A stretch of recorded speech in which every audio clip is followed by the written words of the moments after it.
बिस्मिल्लाहिर्रहमानिर्रहीम। अस्सलामुअलैकुम स्टूडेंट्स, आज हम बात करते हैं मैकेनिज़्म ऑफ यूरिन कंसंट्रेशन की।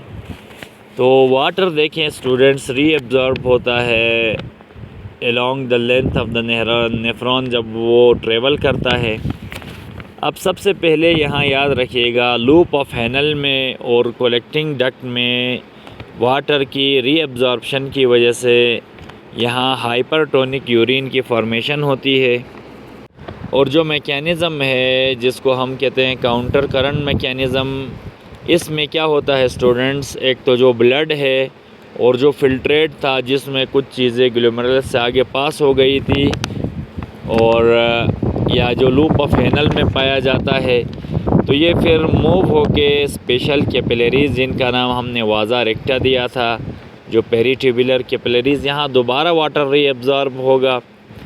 फिर असेंडिंग लिम्ब में क्या होता है स्टूडेंट्स, ये इम्पोर्टेंट पॉइंट है, फ्लूइड ट्रेवल करता है और यहाँ sodium chloride transport out of the limb होता है, और फिर सराउंडिंग एरियाज़ में ये सोडियम क्लोराइड जाता है, इसको अल्डोस्टेरोन हार्मोन कंट्रोल करता है।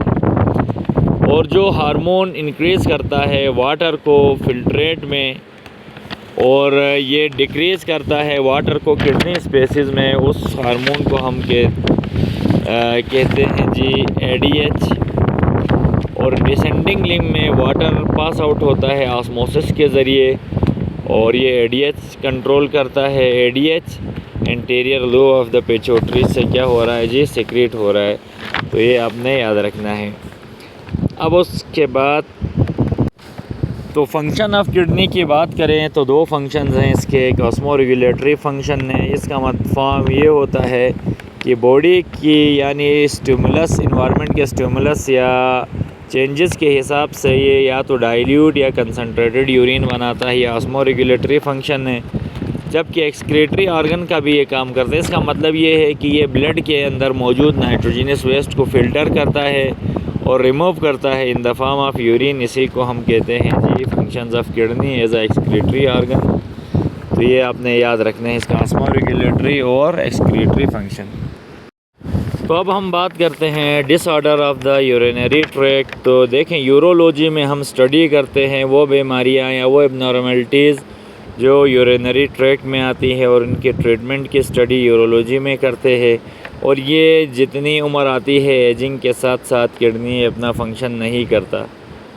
UTI या यूरिनरी ट्रैक्ट इन्फेक्शंस की बात करें तो मेल्स में कम लेस अफेक्टेड होते हैं। फीमेल्स 50 टाइम मोर कॉमन होती है यूरिनरी ट्रैक्ट इन्फेक्शंस। फीमेल्स में हाई रिस्क इसलिए है क्योंकि इनका जो यूरिथ्रा है उसका साइज़ बहुत छोटा है, जैसे इनमें 1.5 इंचेस होता है फीमेल्स में, जबकि मेल के अंदर हम देखें तो यूरिथ्रा 8 इंच होता है। इसके अलावा बैक्टीरिया जो होते हैं इनके अंदर जो फीसिस में होते हैं एट एनल ओपनिंग, वो ईज़िली यूरिथ्रा में ट्रांसफ़र होते हैं, इस वजह से इनमें इन्फेक्शन ज़्यादा हैं। फिर हमने जो यूरिनरी ट्रैक्ट इन्फेक्शंस हैं वो इनकी हमने टाइप्स बताई हैं अकॉर्डिंग टू द साइट जिसको ये अफेक्ट करते हैं। तो 3 यहाँ पे हैं। यूरिथ्राइटिस है, ये अगर इन्फेक्शन यूरिथ्रा में हो जाए तो इसको यूरिथ्राइटिस कहते हैं।